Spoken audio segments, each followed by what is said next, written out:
भारतीय संविधान के भाग 2 के अंतर्गत अनुच्छेद 5 से 11 तक नागरिकता का उल्लेख किया गया है। भारत में ब्रिटेन के समान एकल नागरिकता का प्रावधान किया गया है। अनुच्छेद 11 के अंतर्गत संसद को नागरिकता के संबंध में विधि बनाने की शक्ति दी गई है। संसद द्वारा भारतीय नागरिकता अधिनियम 1955 पारित किया गया। भारतीय नागरिकता 5 प्रकार से प्राप्त की जा सकती है: जन्म से, वंश परंपरा से, पंजीकरण से, देशीकरण से, अर्जित भूमि के समामेलन द्वारा।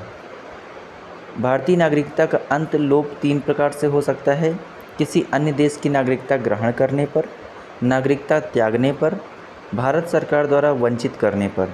अनुच्छेद 6 में पाकिस्तान से भारत को प्रव्रजन करने वाले कुछ व्यक्तियों की नागरिकता के अधिकार के बारे में उपबंध हैं।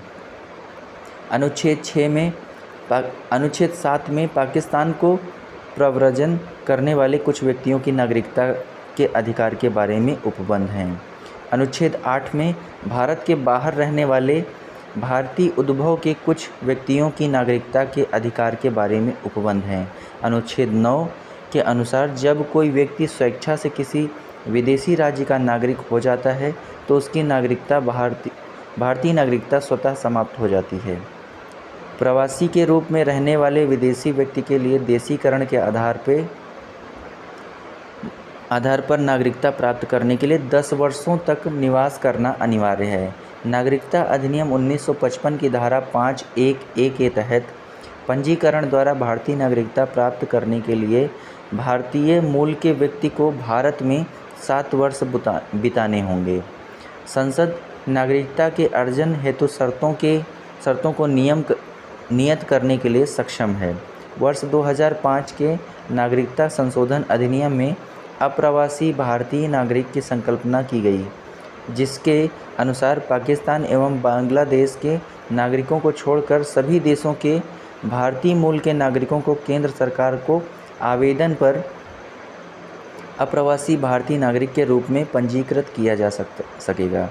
10 जनवरी 2020 से नागरिकता संशोधन अधिनियम 2019 लागू हुआ।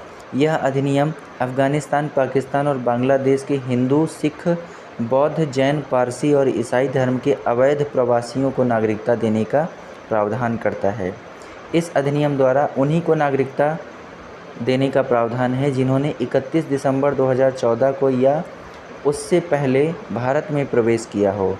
यह अधिनियम संविधान की 6ठी अनुसूची में शामिल असम, मेघालय, मिजोरम और त्रिपुरा के आदिवासी क्षेत्रों पर लागू नहीं होता है। यह अधिनियम बंगाल ईस्टर्न फ्रंटियर रेगुलेशन 1873 के तहत अनुसूचित इनर लाइन में आने वाले क्षेत्रों में भी लागू नहीं होता है।